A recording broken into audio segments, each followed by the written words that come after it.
जो तथाकथित hydrogen bomb है राहुल गांधी का, वो ये कि जो हरियाणा में चुनाव हुआ उसको पकड़ के लाए और अलन में जो हुआ उसको पकड़ के लाए, पर बिहार में हो गया आंखों के सामने, उसको नहीं रोक पाए। जैसे जैसे देश में चुनाव हो रहे हैं, uh, uh, Patna being Bihar being the latest one, हम politically and democratically and constitutionally खत्म हो रहे हैं। हम कमजोर नहीं हो रहे हैं, खत्म हो रहे हैं। जो है वो बिहार के चुनाव की गलतियां पकड़ेंगे और तब तक निपट जाएगा, बंगाल निपट जाएगा, केरल निपट जाएगा, तमिलनाडु और असम सब निपट जाएगा। भाई जो पीछे गया उसके लिए तो आप छोड़ दो, आप यानी आप आगे के मोर्चे तो बचाओ यार, कि रिपोर्ट ही तैयार करते रहोगे। हिंदू राष्ट्र इज ए माइंड सेट, मैं चलिए, कहने वेदर की और नॉट, कहने की बात। लेबल की क्या जरूरत है जैसे उसमें? लेबल वही की जरूरत हुई, जैसे बहुत सारे हिंदू मांसाहारी हैं और बहुत सारे मुस्लिम शाकाहारी हैं, तो अब आप क्या कहेंगे कि ये जो मुसलमान है ये ही असली हिंदू हैं, ये कहेंगे?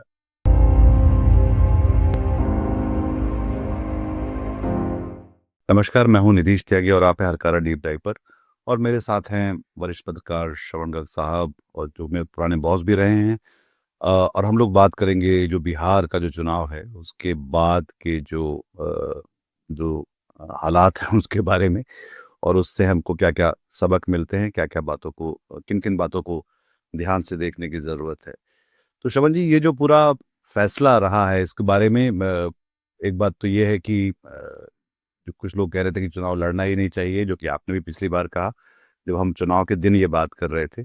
तो अब थोड़ी सी जब धूल बैठने लगी है और अब सारे जो एक तरह से जो कैकोफोनी या जो शोर चल रहा होता है वो थोड़ा सा नीचे बैठ रहा है। तो अब हम इसको किस तरह से देखें और आगे के लिए क्या इसको किस तरह की समझ बनाएं इस भारत को लेकर, लोकतंत्र को लेकर और बिहार को लेकर।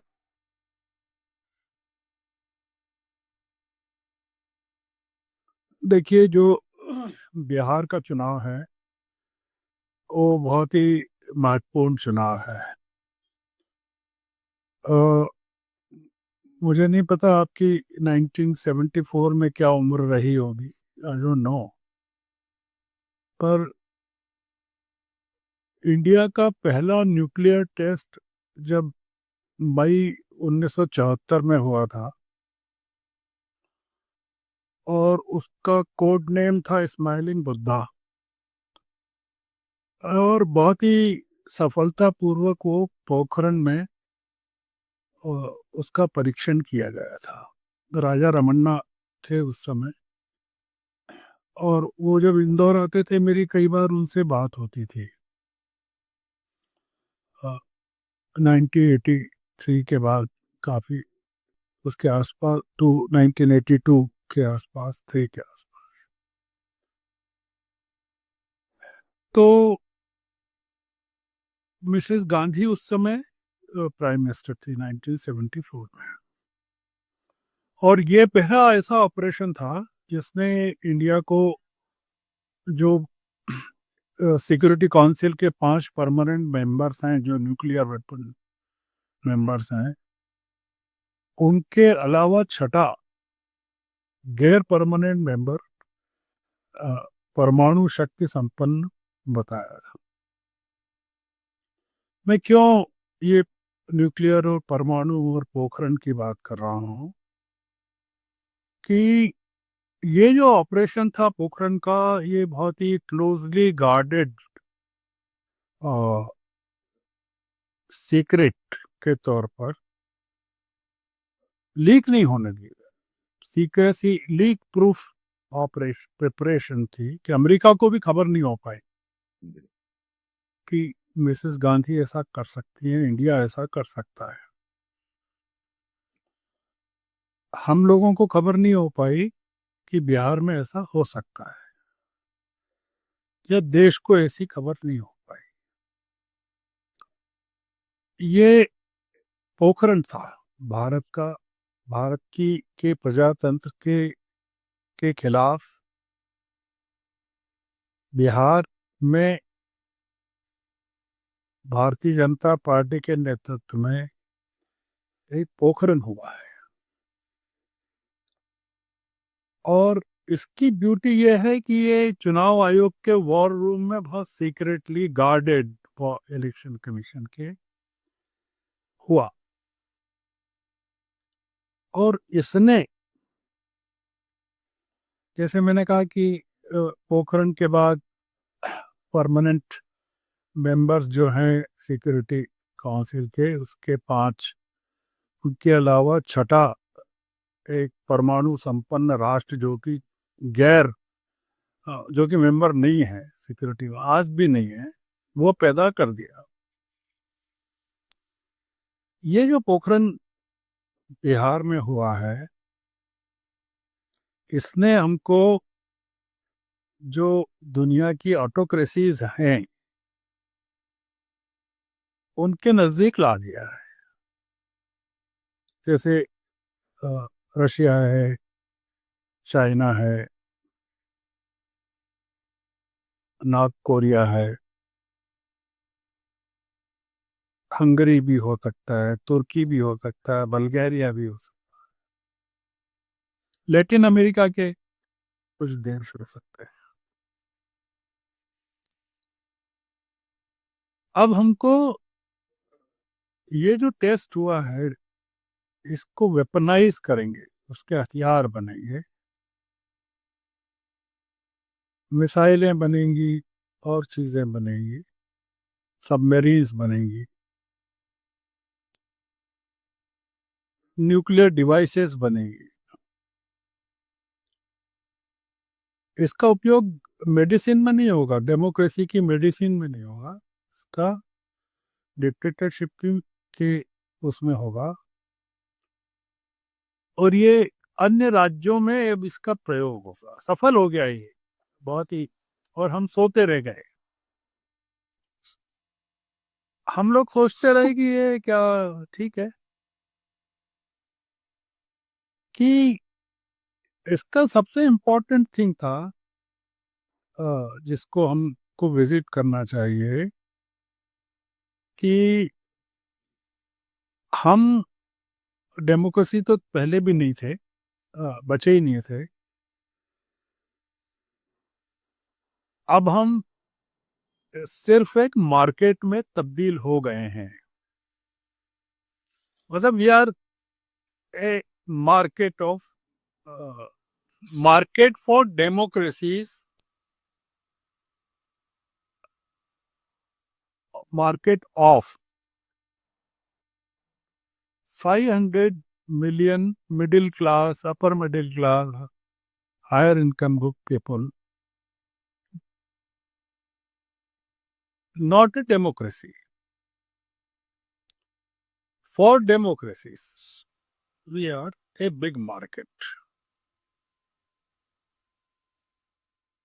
हम लोगों की बहस में जो आमतौर से बहस होती है, आप भी बहस करते रहते हैं और भी लोग करते हैं, उसमें जो मुद्दा ये रहता है कंसर्न का, क्योंकि हम लोग बहुत ही सुपरफिशियली चीज़ों को डील करते हैं। We jump on things, the जैसे यूट्यूब चैनलों में ये होता है कि कुछ घटना हुई और वो तुरंत डिबेट करवा देते हैं।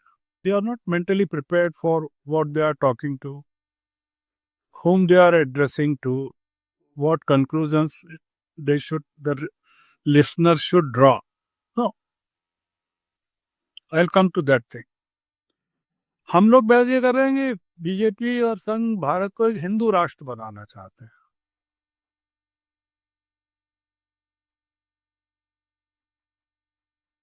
हम हिंदू राष्ट्र नहीं बना रहे, हम एक ऐसे राष्ट्र को बनाना चाहते हैं जो पूरी तरह से ऑटोक्रेटिक है। तो जब ऐसा राज्य बन जाएगा, राष्ट्र बन जाएगा जो ऑटोक्रेटिक है, तो हिंदू राष्ट्र तो घोषित हो जाएगा। वो 1 मिनट का काम है। जैसे पाकिस्तान में उन्होंने कहा सुप्रीम कोर्ट अड़ंगे डाल रही है, तो उन्होंने एक नई सुप्रीम कोर्ट बना दी, मुनीर साहब ने, आपने देखा, जज अपॉइंट हो गए, जरदारी ने साइन कर दिया, सीनेट ने पास कर दिया, उनकी शपथ हो गई, और इम्यूनिटी भी ले ली कि हमें हमारा कुछ इम्यूनिटी ले ली। हमने पाकिस्तान में सुप्रीम कोर्ट का क्या हुआ उस पर कोई बहस नहीं की कहीं भी। We did not discuss, not a single channel, कि भाई हाउ इट अफेक्ट्स इंडिया, कि इंडिया में कभी ऐसा हो जाए कि सुप्रीम कोर्ट अगर बहुत ज्यादा वो कर रहा है ना, we appoint a parallel Supreme Court. हम खैर उसके वो विषय नहीं है, उस पर कभी अगले सप्ताह बात करेंगे। तो हिंदू राष्ट्र घोषित कर दिया जाएगा, ऑटोक्रेसी हुई तो एक संविधान बदलना एक फॉर्मेलिटी रह जाएगा। हिंदू राष्ट्र की बात करना एक डिस्ट्रैक्शन है, क्योंकि हिंदू राष्ट्र आप किताब में लिख के नहीं कर सकते। हिंदू राष्ट्र इज ए माइंड सेट, कि मैं के लिए कहने वेदर और नॉट, कहने की बात, लेबल की क्या जरूरत है जैसे उसमें? लेबल वही की जरूरत हुई। जैसे बहुत सारे हिंदू मांसाहारी हैं और बहुत सारे मुस्लिम शाकाहारी हैं, तो अब आप क्या कहेंगे कि ये जो मुसलमान है ये ही असली हिंदू हैं, ये कहेंगे? या मांस का व्यापार करने वाले व्यापारी अधिकतर हिंदू हैं, जैन भी हैं। जैन हैं। आप अगर पता करें, सर्च करें, 15%, 15% of be this be buffalo beef exporters. is exported by Reliance, Ambani, Mukesh Ambani, 15। और हमारी जो पोरस बॉर्डर है बांग्लादेश की, हजारों गायें, डिस्कार्डेड गायें, वो हम कभी सोचते ही नहीं कि जिन गायों ने दूध देना बंद कर दिया वो हैं कहाँ। हम बच्चा कोई गुम हो जाए या महिला गुम हो जाए तो उसकी तलाश में तो जुट जाते हैं, पर जिस बीफ को लेकर अखलाक की मौत हो जाती है, उस बीफ की गाय का हमको पता नहीं है कि वो गायब कहाँ हुई, और वो भी एक काल्पनिक कारण से, मतलब वो कोई काल्पनिक कारण से। जी। अखलाक के गुनाहगारों के खिलाफ मुकदमे वापस लेने का फैसला किया गया है राजस्थान, उत्तर प्रदेश, उत्तर प्रदेश। उत्तर प्रदेश, सॉरी। वो भी एक अलग डिबेट है, अभी उस पर नहीं जा रहे हैं। वी डैम, वी डैम एक स्वीडन का इंस्टीट्यूट है, वेराइटीज ऑफ डेमोक्रेसीज इंस्टीट्यूशन जो उसका नाम है, उसका उसकी रिपोर्ट अगर आप पढ़ें हर साल की, आप पाएंगे कि उन्होंने कहा है कि 72% of the 72% of the countries of the world are autocracies, और इनमें दुनिया की 5.7 बिलियन अरब पॉपुलेशन रहती है। और और इनमें 72% में 28% जो हैं वो क्लोज्ड ऑटोक्रेसीज हैं, जिनमें 2.2 बिलियन पॉपुलेशन रहती है। वो कह रहे हैं सिर्फ 13% कंट्रीज हैं 1 अरब लोगों की जिसमें लिबरल डेमोक्रेसीज हैं, डेमोक्रेसीज हैं। क्योंकि आपका विषय डेमोक्रेसी है इसलिए, और आपने बिहार कहा, तो I am focusing on that thing only. हम लोगों ने कभी स्टडी नहीं की, बहस नहीं की कि कोविड में जितने कानून पारित हुए थे, क्या जो चीजें हुई थी, वो अभी कायम है कि कोविड की जाति हट गई। जैसे 2020 में कोविड के समय जम्मू कश्मीर को लेकर एक फैसला लिया गया है कि वो जो कोई 15 साल से वहाँ कोई रह रहा है या वो 15 साल का रेजिडेंस है या इस वहाँ 7 साल तक पढ़ाई की है उसने या 10वीं और 12वीं की एग्ज़ाम दी है, तो वो वहाँ का स्थायी नागरिक हो जाएगा, परमानेंट। डेमोग्राफी को चेंज करने का जो एक हथियार आपातकाल में होता है, उपयोग होता है।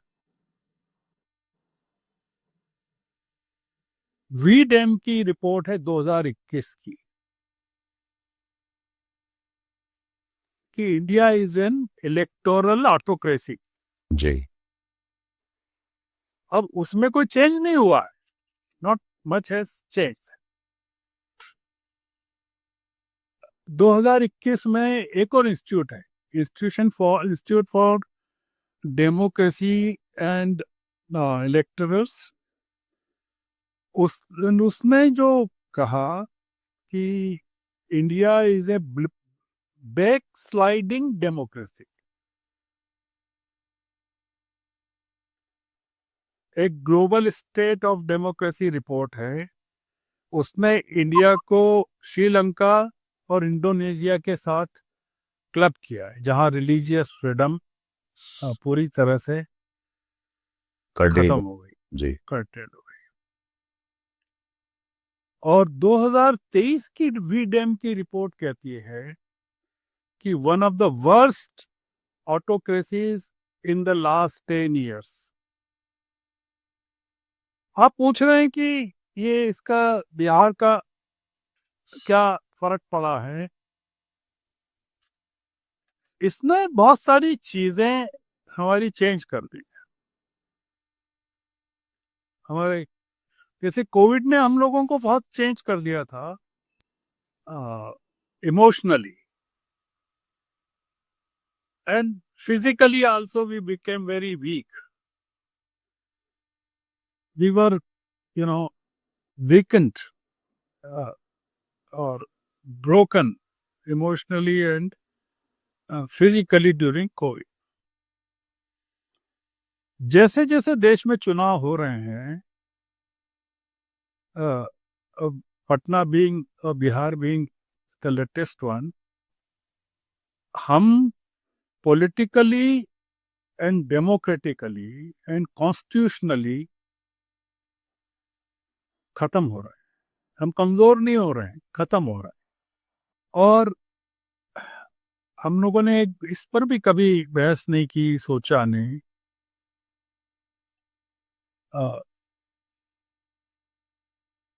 बिहार सबसे डेंजरस है, बन गया है आरटीआई एक्टिविस्ट की हत्याओं के। अगर आप 10 साल के पिछले आंकड़े, नीतीश राज के आंकड़े निकालें, जैसे मतलब जो आज मैं पढ़ रहा था सुबह, वो तो जीत ही गए। वो मोकामा के जो अ, अ, बंदूकधारी हैं वो तो जेल में थे। आरोपी। हाँ? हत्या क्या क्या? अनंत सिंह? हाँ हाँ, हत्या के आरोपी अनंत सिंह या क्या नाम है उनका? जी। वो तो उनको बरई जेल में इसलिए था कि सिंपैथी। और शहाबुद्दीन के बेटे भी जीत गए, उनको 88,000 वोट मिले गैंगस्टर को।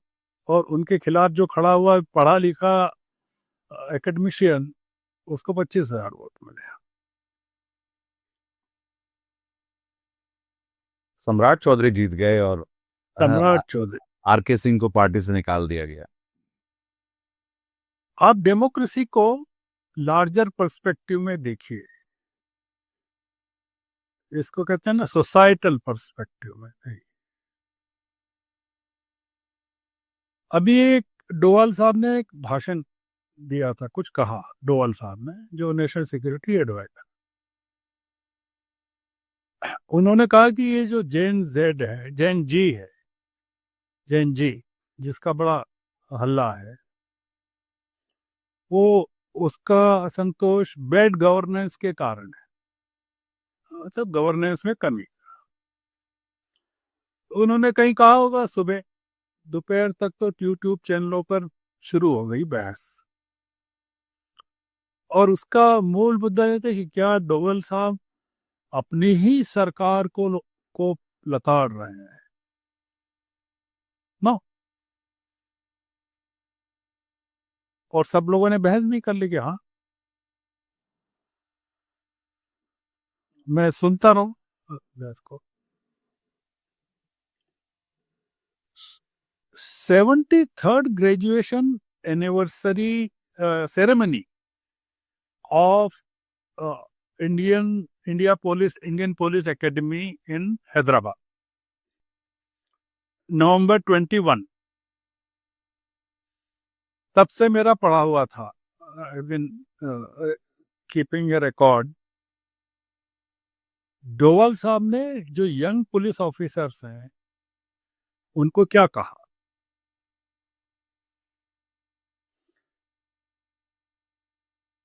He warned budding police officers the civil society was the new frontier of war.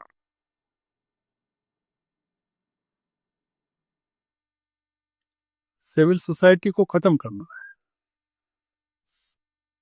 हमारे यहाँ बहस हो रही है कि वाह वाह ये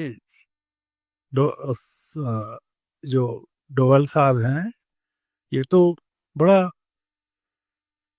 वो कर रहे हैं, खुद की आलोचना कर रहे हैं, अपनी सरकार खुद की। की आलोचना।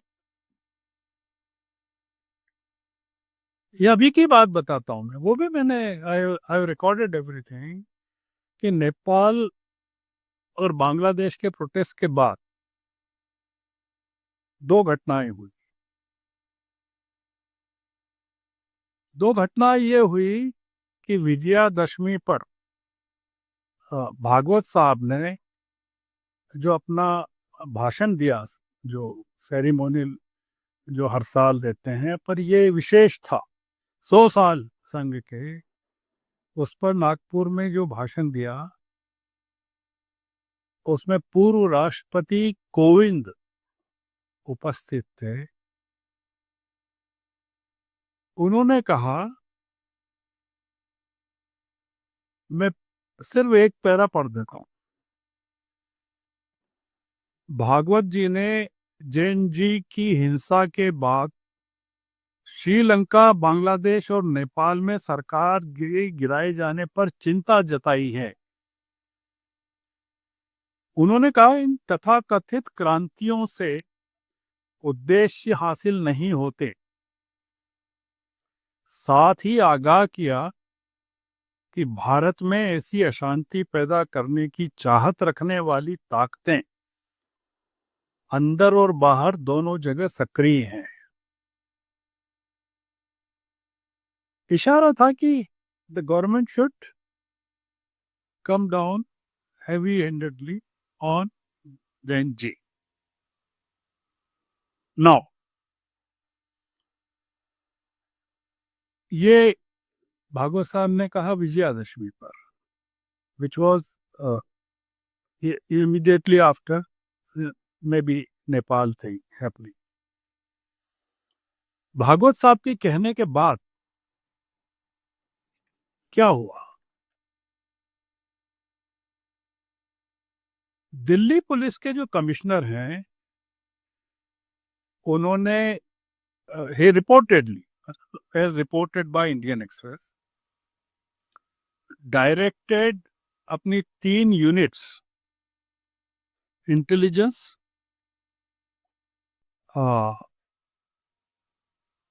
ऑपरेशन यूनिट, इंटेलिजेंस यूनिट और दिल्ली आर्म पुलिस,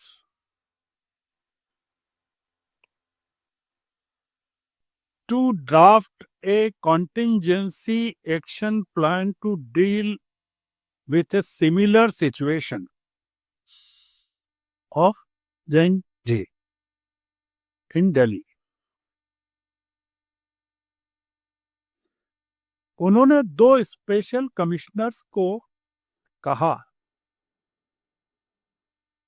कि वो एक कमेटी फॉर्म करके पता करें कि नॉन लीथल वेपन्स कितने हैं उनकी इन्वेंट्री में, उसकी लिस्ट बनाए, और क्या ऐसे और हथियारों की जरूरत है तो उसका रिक्विजिशन दें।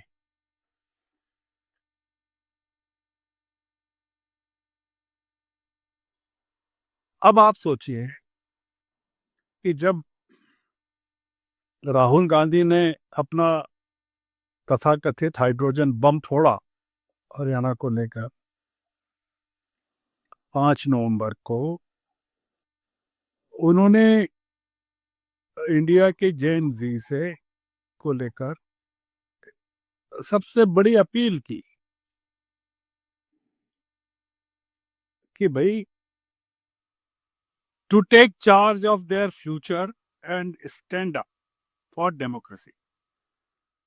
आप डेमोक्रेसी पर ही बात करना चाहते हैं, मैं डेमोक्रेसी पे कर रहा हूं।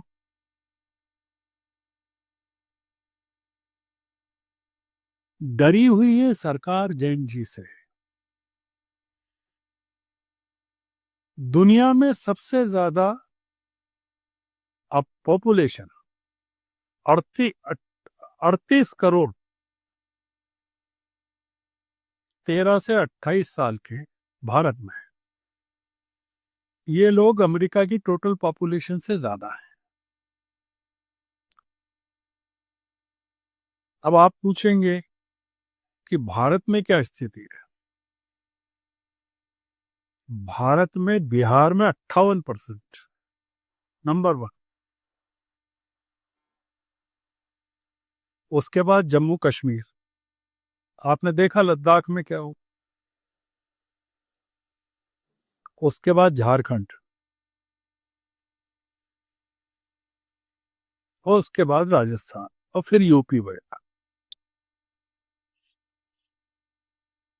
तो डेमोक्रेसी का संबंध कई चीजों से है। Democracy is not something physical. और आप democracy can not be guaranteed constitutionally also, only constitution. उसको प्रोटेक्ट करने के लिए पॉलिटिकल विल भी चाहिए।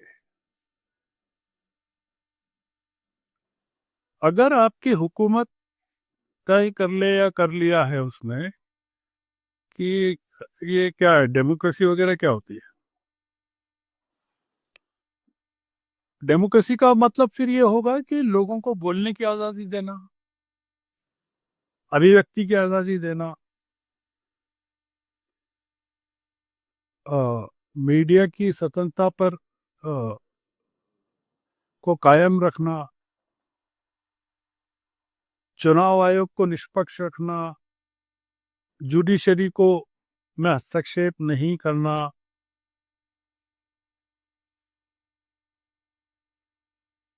उमर खालिद और तमाम लोग जो बिना मुकदमों के चार्जशीट के बंद हैं उनको रिहा करना या बंद ही नहीं करना, या स्टेन स्वामी की जेल में मौत नहीं होने देना।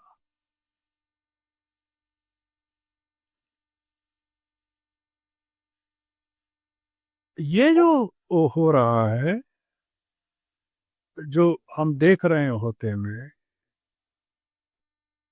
ये it's a big challenge.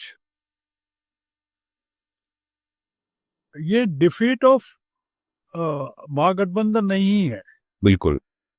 It is a defeat of democracy.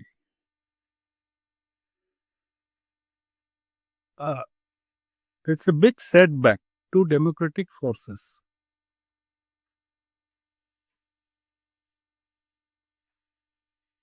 128 constituencies,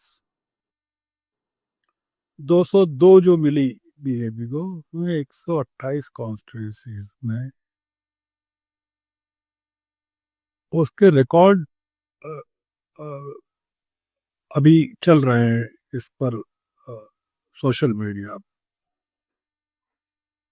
कि उनको कैसे मार्क करके उनमें से अ, उन लोगों को हटाया गया जो सरकार से नाराज है। इसमें गरीब हैं, पिछड़े हैं, मुस्लिम हैं, और उनमें एक भी घुसपैठिया नहीं है। जबकि सुप्रीम कोर्ट ने कहा था कि घुसपैठियों को निकाल, ये एक भी बांग्लादेशी नहीं है। तो डेमोक्रेसी का कोई मतलब कोई, जैसा मैंने कहा, कोई स्थूल चीज तो है नहीं। और ट्रम्प जैसे अथॉरिटेरियन माइंडसेट के आदमी हैं, फिर भी डेमोक्रेसी है अमेरिका में। वो तीसरा टर्म चाहते हैं, फिर भी अमेरिकन पॉपुलेशन शायद नहीं होने देगी। उनके होते हुए न्यूयॉर्क सिटी में एक नौजवान जीत जाता है, मुस्लिम नौजवान जीत जाता है,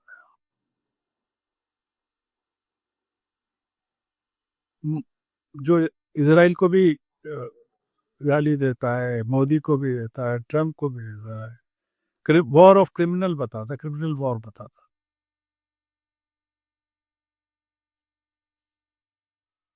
ये डेमोक्रेसी की टेस्ट थी, न्यूयॉर्क सिटी का इलेक्शन। पटना, हम बिहार का इलेक्शन ऑटोक्रेसी की टेस्ट थी, पोखरन। दोनों प्रूफ ऑफ कंसेप्ट हैं अलग अलग। दोनों प्रूफ ऑफ कंसेप्ट है। मैं जब चीजों को लार्जर पर्सपेक्टिव में देखने की कोशिश करता हूं, अपनी उम्र के इस पड़ाव पर कि नियरिंग 80, एक दो साल में 80 का पार कर लूंगा, तो फिर पीछे मुड़ के देखता हूं मैं, तो फिर वो रिपोर्ट कहती है कि back sliding democracy.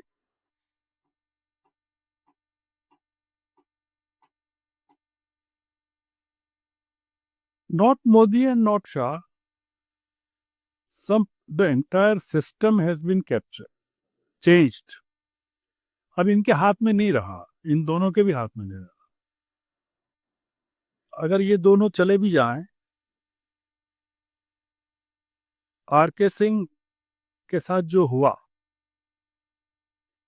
R K Singh वो आदमी है जिन्होंने आडवाणी को पकड़ा था जब डीएम थे भागलपुर के।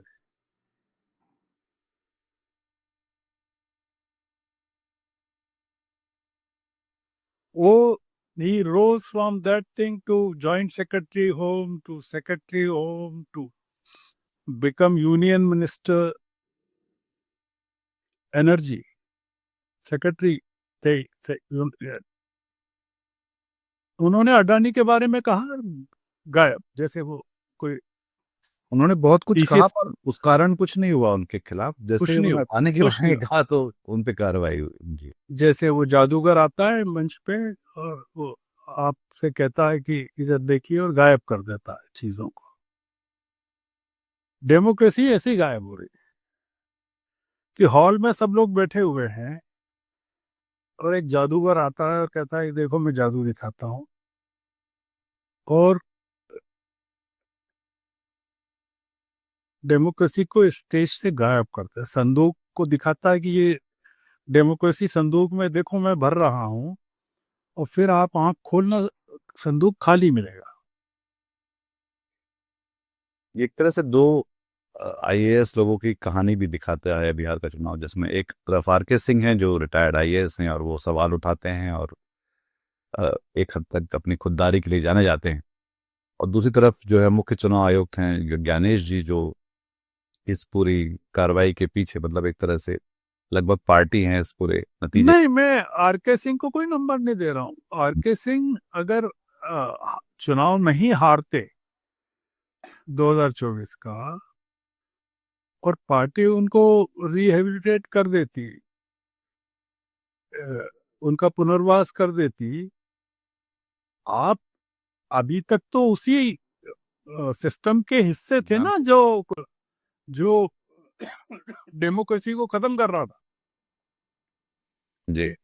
आप अडानी आज तो पैदा नहीं हो गए कि उन्होंने आज कोई कॉन्ट्रैक्ट ले लिया। आपके मौजूदगी में जो अडानी कॉन्ट्रैक्ट ले रहा था तब आपने क्या किया?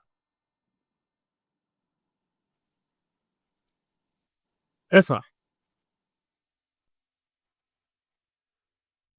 तो ये बात इसकी हम लोग तो शायद मैं हम लोगों ने जो बात की है हम कहीं भी नहीं पहुंचे हैं, मतलब जो चल रहा है उसमें वी आर जस्ट कुछ छूने की कोशिश की है, कुछ देखने की कोशिश की है, पर अ, ये जो हम्म, मेरा ये जो जो बुनियादी एक सवाल ये है कि ये जो पूरी जो प्रक्रिया का जो सवाल है कि जहाँ पे हम कहते हैं कि कुएं में ही जब भांग मिल गई है, तो पहले हम उस भांग को हटाएं कुएं से, या फिर हम अगले चुनाव में फिर इस तरह के नतीजे देखें या इस तरह की प्रक्रिया देखें, और ये देखते चलें कि हर बार तंत्र जो है वो जन के खिलाफ ज़्यादा निरंकुश, ज़्यादा मैनिपुलेटिव, ज़्यादा गेमिंग कर रहा है, या फिर हम पहले सोचें कि पहले लोकतंत्र को जो है, हालांकि वो जैसा कि आपने कहा कि वो एक डायनेमिक है, गतिशील है, और उसको उसमें जो है करेक्टिव मेजर्स के लिए बात की जाए, क्योंकि जाहिर तौर पे जब जैसा बाकी राज्यों में हुआ, जब इसका भी डाटा जब जितना मिल पाएगा, हालांकि वो भी अब तालाबंद संदूकों में है या वहां से गायब हो जाता है, तो उसको पकड़ना भी, मतलब जिनका काम होना चाहिए वो तो नहीं कर रहे, बट जो दूसरे कर रहे हैं उनके लिए बहुत मेहनत लगती है उस काम में। तो 3 महीने बाद जब ये मालूम पड़ेगा कि बिहार का चुनाव भी सिद्ध तौर पे गड़बड़ी हुई थी, जैसे जैसे कि हरियाणा में हुई थी, तो हम पहले उस प्रक्रिया को ठीक करने के लिए संघर्ष करें, देश जो है या यहाँ के लोग हैं, यहाँ के बाकी राजनीतिक दल हैं, या फिर हम इस झुंझुनों की नहीं रहें। नहीं, देखिए देखिए मैं क्या आप चूंकि बातचीत मैं खत्म कर चुका था, पर आपने जो बात कही हम कर ये रहे हैं कि पीछे की चोरी को पकड़ रहे हैं और आगे की चोरी रोक नहीं रहे हैं। तब जो तथाकथित हाइड्रोजन बॉम्ब है राहुल गांधी का, वो ये कि जो हरियाणा में चुनाव हुआ उसको पकड़ के लाए और अलन में जो हुआ उसको पकड़ के लाए, पर बिहार में हो गया आंखों के सामने, उसको नहीं रोक पाए। और उसमें आपने हिस्सा अब लिया। और और अब जो है वो बिहार के चुनाव की गलतियां पकड़ेंगे और तब तक निपट जाएगा, बंगाल निपट जाएगा, केरल निपट जाएगा, तमिलनाडु और असम सब निपट जाएगा। भाई जो पीछे गया उसके लिए तो आप छोड़ दो, आप यानी आप आगे के मोर्चे तो बचाओ यार, कि रिपोर्ट ही तैयार करते रहोगे। हैं कि वो कह रहे हैं केसी वेणुगोपाल कि हम डाटा इकट्ठा कर रहे हैं और चीजें कर रहे हैं और 2 सप्ताह 1-2 सप्ताह लगेंगे रिपोर्ट। आप 1-2 सप्ताह लगाइए। जिन राज्यों में अभी कहीं चुनाव ही नहीं होना है, 3 साल बाद होना है, वहां एसआईआर चालू हो गया है, तुम क्या कर रहे हो, सोए हुए हो? ये अप्रोच का फर्क है कि हम लोग अतीत में घुस जाते हैं जब भी कोई इस तरह की चीज आती है। We slide back into our past, we don't look at the future कि यार अब आगे क्या करें। पहाड़ पे चढ़ने वाला आदमी पीछे नहीं देखता है यार, वो कि मैं पीछे कितनी, वो पीछे मुड़ के अगर देखे कि खाई है नीचे तो साला पागल हो जाएगा। ही हैज टू क्लाइम, कुल लुक अप। है ना? हाँ, तो इसलिए ये हमारी हमारे ये इसको एस्केपिंग फ्रॉम द वो जो कहते हैं वो है प्रेजेंट रियलिटी में। रिस्पॉन्सिबिलिटी, जी। जी। The burden of responsibility. अरे लोग पूछेंगे कि यार आपके देखते देखते क्या हो गया, जिसको कहते हैं मुंह देखते हुए मक्खी निकलना, वो हो गया। मुंह देखते हुए चुनाव, उन लोगों ने चुनाव, हम मुंह देखते रह गए चुनाव निकल लिया। इट्स लाइक दैट, डेमोक्रेसी को लिखा जाए, अब क्या करोगे, डाका डाल दिया। अब आप रिपोर्ट बनाते रहिए, तो रिपोर्ट करते रहिए थाने में, कौन सुनेगा आपकी? तो चलिए अब आज की बातचीत जी, यहाँ खत्म करते हैं। बहुत बहुत शुक्रिया शवन जी। और ये अपने ख्याल से एक लंबी बातचीत, ये सिलसिले जारी रहेंगे, क्योंकि ये अभी हम किसी भी अंत तक तो नहीं पहुंच रहे हैं, पर हम उसको उस शोर के बाहर लाकर रोशनी में देखने की कोशिश कर रहे हैं कि ये कैसे और क्या हो रहा है, उसमें क्या कुछ किया जा सकता है। दर्शकों आपका भी बहुत शुक्रिया। अगर आपको ये बातचीत पसंद आई तो इसको लाइक करिए, हमारे चैनल को सब्सक्राइब करिए और अपने हम ख्याल लोगों के साथ जिनकी समान चिंताएं हैं, जो इस देश से प्यार करते हैं, उनके साथ इस बात को साझा करिए। बहुत शुक्रिया आपका। हम लोग फिर मिलते हैं। श्रवण जी बहुत शुक्रिया। धन्यवाद।